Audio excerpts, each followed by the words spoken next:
dengan agenda pemberian laporan pertanggungjawaban atau LPJ DPP selama 5 tahun.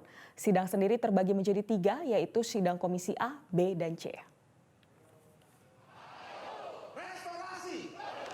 Pelaksanaan hari kedua Kongres ketiga Partai Nasdem yang berlangsung dari tanggal 25 hingga 27 Agustus 2024 dimulai dengan agenda sidang komisi yang dibagi menjadi 3 komisi.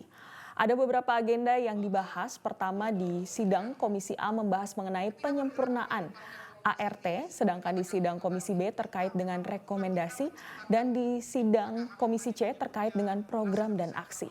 Penutupan Kongres ketiga Partai Nasdem pun akan dilaksanakan pada Selasa sore dan rencananya akan ditutup oleh Presiden terpilih Prabowo Subianto.